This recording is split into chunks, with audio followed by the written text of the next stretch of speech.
चलिए दोस्तों बात करते हैं सीखो नई क्वेश्चन के बारे में।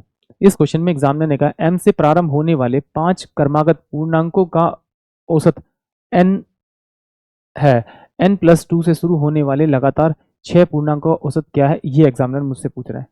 तो जब भी इस प्रकार का क्वेश्चन आता है उसको आपको डायरेक्ट कैसे करना है पहले हम वो समझेंगे, उसके बाद हम इसको डिटेल से समझेंगे कि एक्चुअली किया गया है।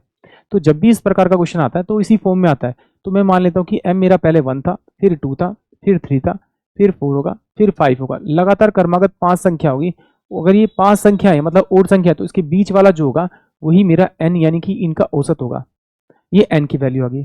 अब उसने कहा है कि यदि m+2 से शुरू करे तो मैं मान लेता हूँ कि वो कितनी आपकी पहली संख्या 3 ही होगी, 3 के बाद में 4 होगी, 4 के बाद में 5 होगी, 5 के बाद 6 होगी, 6 के बाद 7 होगी और 7 के बाद में 8 होगी। तो ये टोटल कितनी संख्या होगी मेरे पास में आपकी, ये मेरे पास में आपकी 6 संख्या होगी। तो क्या करना है आपको, इन दोनों की बीच की संख्या को जोड़िए और जोड़ के आप 2 से भाग कर दीजिए। जो औसत आएगा वही आपका करेक्ट आंसर आएगा। बट यहाँ तो n की फॉर्म में, तो यहाँ पर सब में आप n की वैल्यू रख दीजिए। यहाँ पर n की वैल्यू रखूंगा 3, तो ये कितना हो जाएगा 11/2, यानी कि ये वाली वैल्यू और ये वाली वैल्यू बराबर है, यानी कि ऑप्शन ए जो है वो इस क्वेश्चन के लिए करेक्ट आंसर आएगा।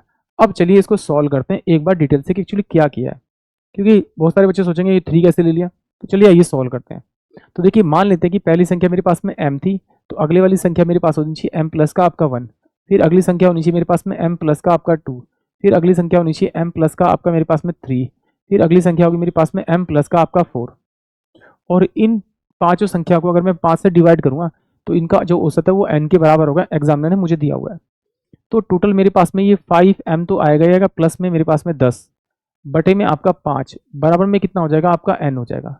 तो इसको इससे काटूंगा तो मेरे पास में m बराबर में कितना हो जाएगा आपका n माइनस का आपका 2 हो जाएगा। ये मेरे पास में m की वैल्यू। बट एग्जामिनर कह रहा है कि अब उसे संख्या जो स्टार्ट करनी है वो m+2 से स्टार्ट करनी है। तो m प्लस का आपका 2, m प्लस का आपका कितना हो जाएगा आपका 3, m प्लस का आपका हो जाएगा आपका 4, m प्लस का आपका हो जाएगा आपका 5, m प्लस का आपका हो जाएगा आपका 6 और m प्लस का आपका हो जाएगा 7। ये 1 2 3 4 5 6 संख्या हो जाएगी। इन m को जोड़ूंगा तो ये मेरे पास में टोटल 6m आएंगे प्लस का। इनको जोड़ूंगा तो 7 6 13, 13 और 5 कितना 18, 18 4 22, 22 और 3 25, 25 और 2 27 यानी 27। यानी कि टोटल इन संख्याओं का सम आ गया मेरे पास में 6m प्लस का 27। तो ये टोटल संख्या कितनी है मेरे पास में 6, 6 से भाग करूंगा तो मेरे पास में नया वाला औसत आ जाएगा।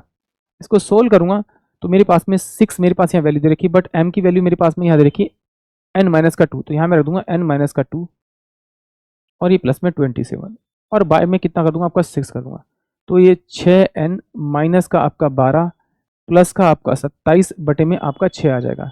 तो 6n माइनस का कितना आ जाएगा आपका 15, सॉरी प्लस का 15 बटे में आपका 6 आएगा। तो 3 से कटेगा तो 3 दूनी 6 और 3 दूनी 6 यानी कि x हो जाएगा और ये प्लस का आएगा 3 पंजे 15, यानी कि ऑप्शन ए जो होगा वो इस क्वेश्चन के लिए करेक्ट होगा। आई होप आप सभी को क्वेश्चन समझ में आया होगा।